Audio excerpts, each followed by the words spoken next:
Gloire à Jésus, gloire à Dieu.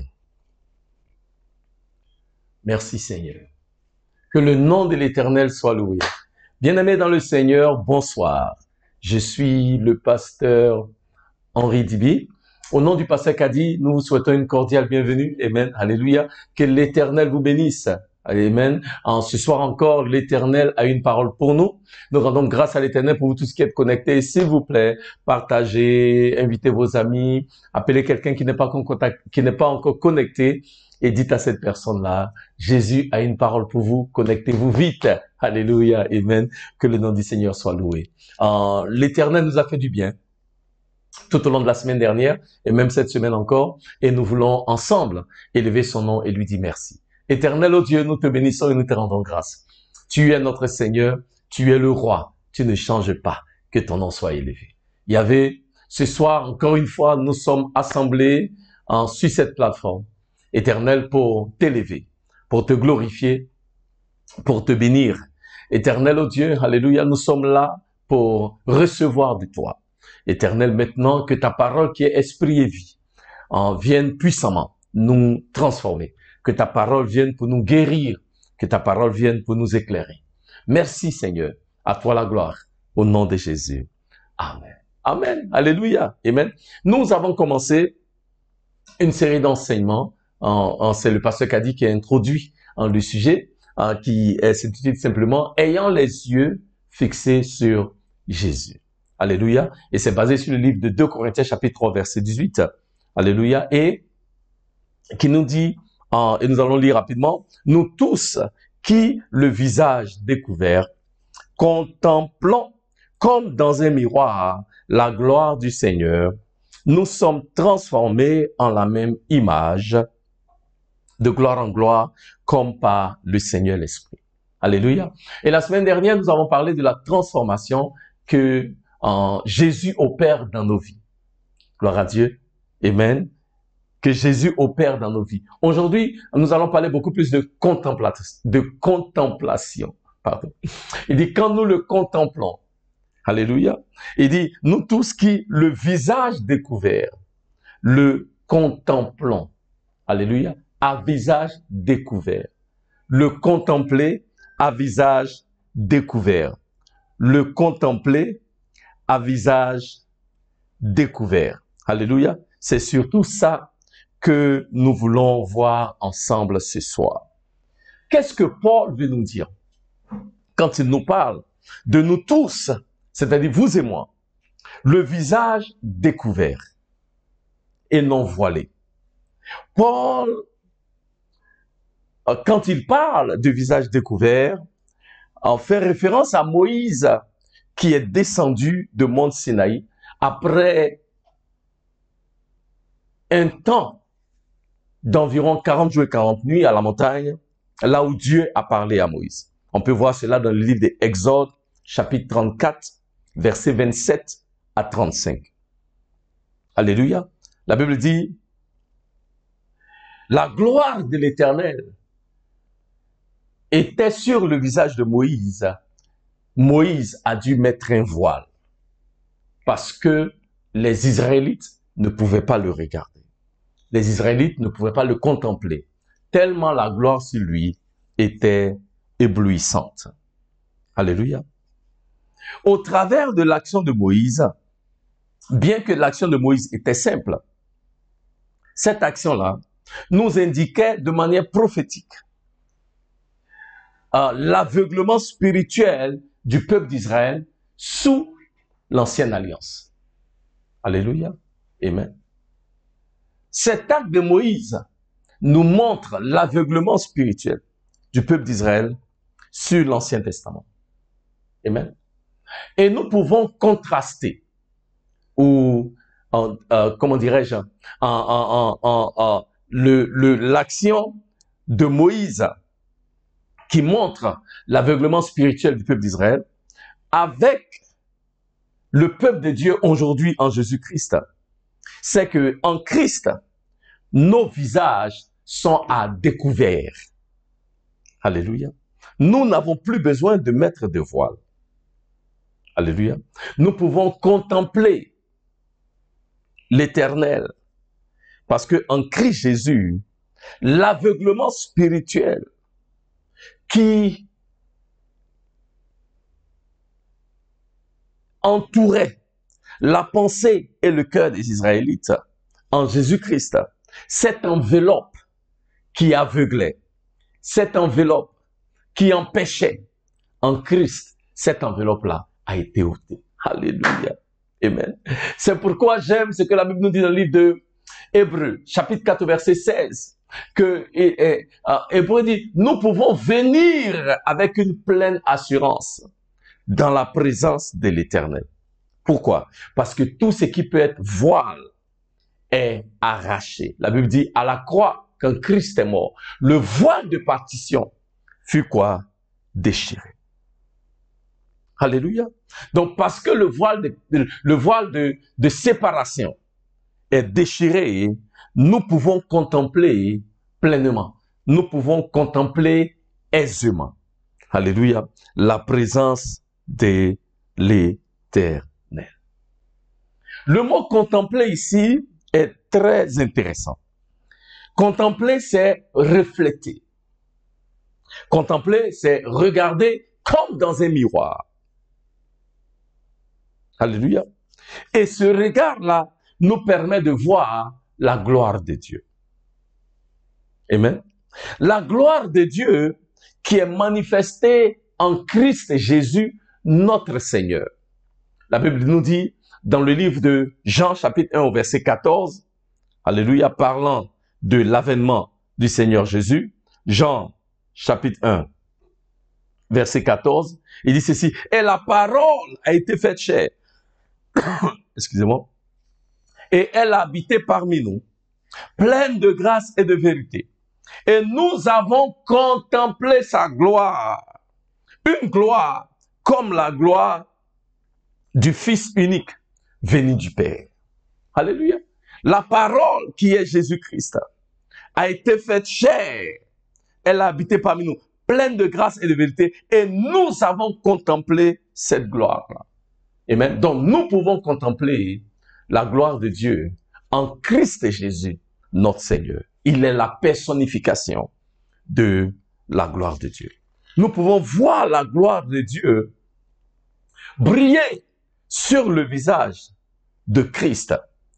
Si quand nous regardons dans le livre de 2 Corinthiens, chapitre 4, 2 Corinthiens chapitre 4, verset 4, et dit ceci en 2 Corinthiens 4, 4, et il dit, pour les incrédules, il dit, verset 3, si notre évangile est encore voilé, il est voilé pour ceux qui périssent. Alléluia. Amen. Donc aujourd'hui, si on veut parler de voile, on n'est plus dans l'Ancien Testament. Alléluia. Et Paul dit, parler d'être voilé, c'est pour ceux qui sont perdus. Amen. C'est pour ceux qui ne connaissent pas Christ. C'est pour ceux qui ne sont pas dans le Seigneur. Verset 4. Il dit, pour les incrédules, dont le Dieu de ce siècle a aveuglé l'intelligence, la pensée, le cœur, afin qu'ils ne visent pas briller la splendeur de l'évangile de la gloire de Christ, qui est l'image de Dieu. Alléluia. Amen. Donc nous pouvons voir la gloire de Dieu se manifester au travers de Christ Jésus, notre Seigneur. Et la Bible dit que l'une des choses que l'ennemi combat farouchement, c'est de s'assurer que nous ne voyons pas. C'est de s'assurer que les hommes ne puissent pas voir la gloire de Dieu qui brille à Kazimaya sur le visage de notre Seigneur Jésus-Christ. Que le Dieu a aveuglé l'intelligence afin qu'il ne vise pas briller la splendeur de l'évangile de la gloire de Christ. Et l'ennemi fait tout en son pouvoir pour empêcher que les hommes voient la gloire de Dieu en Christ Jésus. Alléluia. Amen. L'ennemi fera tout. Et l'ennemi continue de faire tout en son pouvoir pour empêcher aux hommes de contempler la gloire, pour empêcher aux hommes de voir la gloire. Parce que la gloire dont il est question ici, c'est la gloire qui est manifestée au travers de Christ Jésus, notre Seigneur. Christ est la personnification, est la manifestation physique de la gloire de Dieu. Alléluia. Bien-aimés, vous voulez voir la gloire de Dieu? La gloire de Dieu, elle est manifestée en la personne de Jésus-Christ, notre Seigneur. Alléluia. Et c'est contempler cette gloire, c'est regarder cette gloire, c'est voir cette gloire comme dans un miroir que le changement, que la transformation peut s'opérer dans nos vies. Donc l'ennemi fera tout pour te voiler. L'ennemi fera tout pour me voiler. L'ennemi fait tout pour voiler les gens du monde, pour empêcher à ces personnes-là de voir la gloire de Dieu manifestée en Christ Jésus. C'est pourquoi ce soir, j'élève la voix pour déclarer tout ce qui est voile d'aveuglement est brisé au nom de Jésus. Ah, Samaya Kordiaba Santa. C'est parce que l'ennemi sait que les hommes ne peuvent pas voir la gloire de Dieu et demeurer les mêmes. Ce n'est pas possible. Bien-aimés, vous ne pouvez pas voir la gloire de Dieu et puis rester la même personne. Vous ne pouvez pas voir la gloire de Dieu manifestée en Christ Jésus, notre Seigneur, et puis demeurer la même personne. Ce n'est pas possible. Si vous ne me croyez pas, demandez à Moïse. La Bible dit dans le livre d'Exode chapitre 3, quand Moïse a vu la gloire de Dieu manifestée au travers du buisson qui brûlait, mais qui n'était pas consumé. La Bible dit, Moïse, qui était un meurtrier, est devenu un délivreur. Il est devenu un instrument entre les mains de Dieu pour opérer la délivrance dans la vie du peuple d'Israël. Quand Paul, qui était alors Saül ou Saul, a vu la gloire de Dieu sur le chemin de Damas, dans le livre des Actes des Apôtres chapitre 9, la Bible dit, il est tombé de son cheval. Son nom a changé de Saul à Paul. Et lui qui était persécuteur de l'église est devenu un apôtre, établissant des églises de Jésus, parlant de Jésus partout en Asie mineure et bien au-delà. Il est connu comme étant l'apôtre des gentils.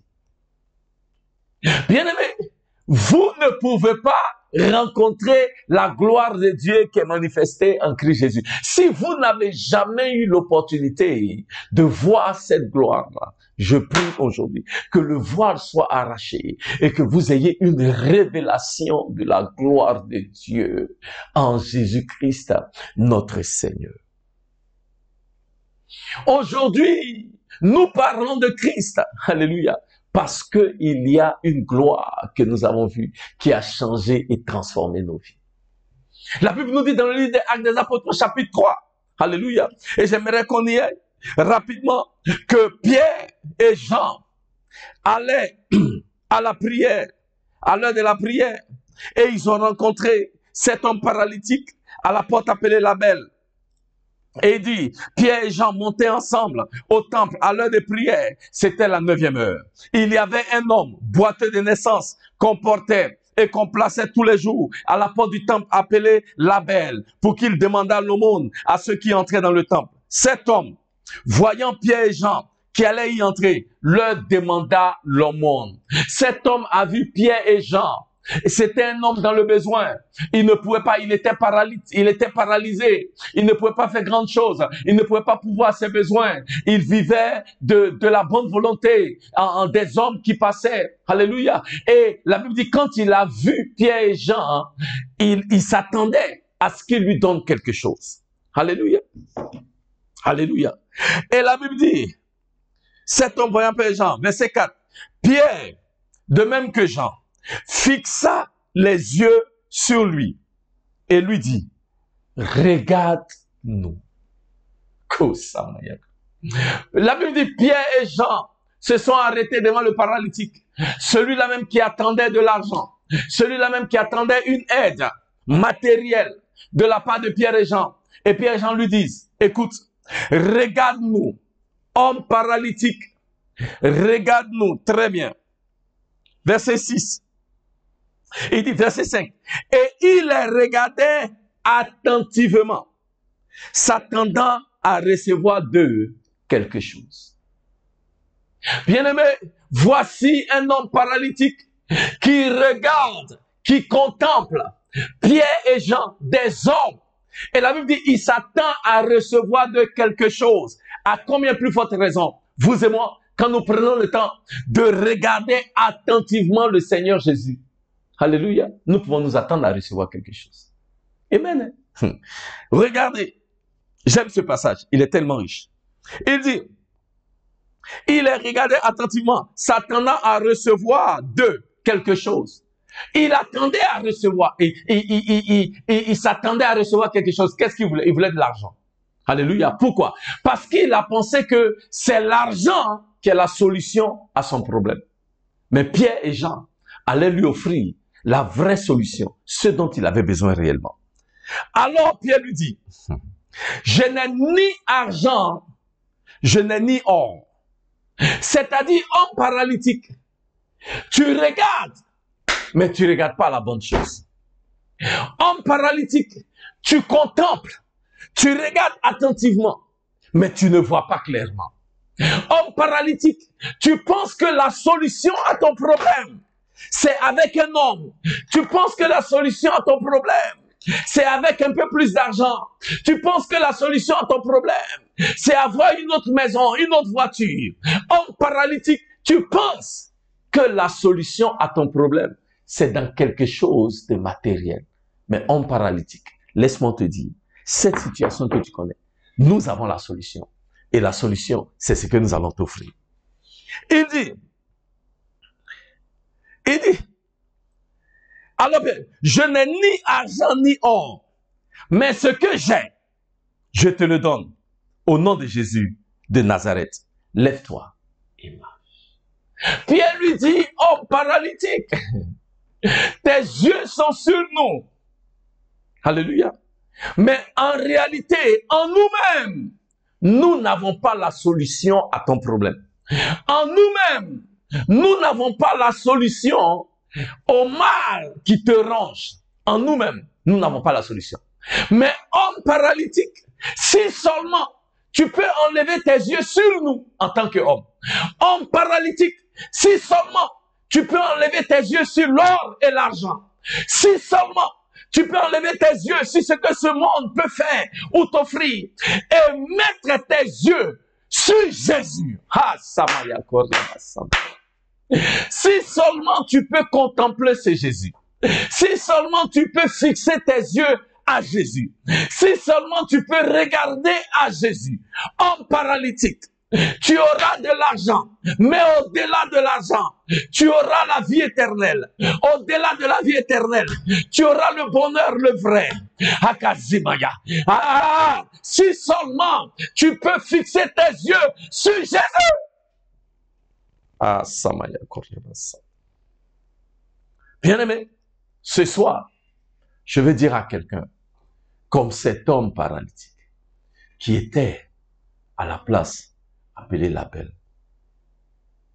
La Bible dit, il était à une place appelée la belle, mais sa vie n'était pas belle. Et nombreux parmi nous, parce qu'en fait, ses yeux n'étaient pas sur la vraie chose. Il pensait que la solution était dans les choses matérielles de ce monde.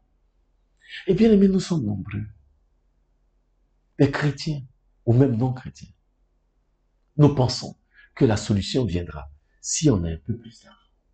Nous pensons que la solution viendra si on a un peu plus d'amis. Nous pensons que la solution viendra si je bois un peu plus d'alcool, je trouve une drogue qui est un peu plus forte, me donner un high, comment dirais-je, avoir plus d'adrénaline. Je pense que la solution est dans ça. Mais ce que Pierre et Jean nous font comprendre au travers de cette histoire avec le paradis, c'est dire, enlevons nos yeux sur ce que ce monde peut faire. Enlevons nos yeux sur ce que les hommes peuvent dire.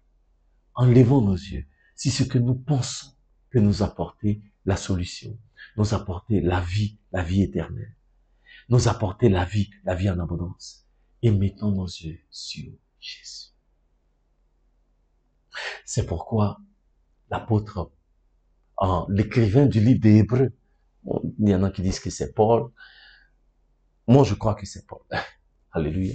Mais je dirais, l'écrivain du livre des Hébreux nous dit, dans Hébreux chapitre 12, au verset 2, ayant les yeux sur Jésus, l'auteur et le consommateur de notre foi. Il est l'alpha et il est l'oméga. Il est le premier et il est le dernier. Il est le commencement et il est la fin. Alléluia. C'est pourquoi, avec un visage découvert, avec un visage qui n'est pas voilé, contemplons. Parce que au travers de la contemplation de Jésus, qui est la gloire personnifiée de Dieu, changement va s'opérer dans ta vie. Un changement va s'opérer dans la vie. Un changement qualitatif. Un changement qualitatif. Un changement qualitatif. Je vais finir avec ceci. Il dit, quand nous le contemplons, comme dans un miroir fait quoi? Quelqu'un a dit, un miroir ne ment pas. Alléluia. Un miroir reflète ton vrai visage. Un miroir reflète ta vraie nature. Mais j'irai plus loin. Un miroir reflète ton besoin réel. Vous savez, des fois, nous regardons le Seigneur et nous disons, ah Seigneur, vraiment, j'aurais aimé que mon nez soit pointu. Mais de vous à moi, quand tu regardes dans le miroir, tu as un gros nez. Le nez n'est pas pointu. Alléluia. Et le Seigneur dit, au travers de ce miroir-là, que tu apprennes à t'aimer tel que tu es, parce que tu as été créé une créature merveilleuse. Donc je vais dire, Dieu, quand nous le contemplons, va nous révéler notre besoin réel pour nous apporter la solution durable et qui va nous faire du bien. Cet homme a pensé que c'est l'argent qui était la solution. Mais le Seigneur lui a dit non, ce dont tu as besoin réellement, c'est de guérir de ta condition, d'être libéré de ce qui te limitait jusqu'à maintenant. Je veux prier pour quelqu'un. Je ne sais pas ce qui te limitait jusqu'à maintenant. Je prie que tes yeux soient refocalisés sur Jésus. Je prie que tu puisses enlever tes yeux des choses de ce monde, de ta condition, de ce que tu es, de là où tu es, de ce qui se passe avec toi, et mettre tes yeux sur Jésus. Il a la capacité de se manifester dans ta vie et d'accomplir pour toi ce que aucun homme ne peut faire, ce que l'argent ne peut faire, ce que les choses de ce monde ne peuvent accomplir. Ne sois pas seulement assis à un lieu appelé la belle, pendant que dans ta vie même ça ment. On dit en Côte d'Ivoire, quand on dit en Côte d'Ivoire dans ta vie ça ment, ça veut dire que les choses ne vont pas bien. Alléluia. Que ta vie de tous les jours reflète aussi l'environnement dans lequel tu es. Si ton environnement n'est pas en adéquation avec la vie que l'Éternel a réservée pour toi, je prie en ce jour que l'Éternel se manifeste. Alléluia. Et que ta vie soit aussi belle que le lieu appelé la belle, là où tu es aujourd'hui. C'est la volonté de Dieu. Il dit, bien-aimé, je souhaite au-delà de toute chose que vous soyez prospères et en bonne santé, tout comme prospère l'état de votre âme. C'est la volonté de Dieu, mon frère, ma soeur, que vous soyez prospères. Gardez les yeux sur Jésus. Alléluia. Je vais prier. Éternel, ô Dieu, merci pour ta parole qui est esprit et vie. Il y avait que cette parole en ce jour aide quelqu'un à enlever les yeux sur les choses de ce monde qui ne peuvent donner la vie et mettre les yeux sur Jésus. Celui-là qui est l'alpha et l'oméga, le premier, le dernier, le commencement et la fin. Celui-là même qui est la vie éternelle. Celui-là qui nous donne la vie et qui nous donne la vie en abondance. Seigneur, que nos yeux soient sur Jésus et que ce Jésus-là opère un changement qualitatif dans la vie de ce peuple. Merci Seigneur. À toi la gloire. Au nom de Jésus. Amen. Alléluia. Que Dieu vous bénisse. Alléluia. J'en ai fini pour ce soir. Je vais vous donner rendez-vous pour ce samedi à 18h30 avec la foire aux questions. Amen. Je n'ai aucun doute que le Seigneur va continuer de nous parler. Que Dieu vous bénisse. Alléluia. Et je crois que en cet enseignement-là va opérer un changement puissant. Alléluia. Dans nos vies et dans nos situations. Il est capable de le faire. Soyez bénis et à samedi. Amen.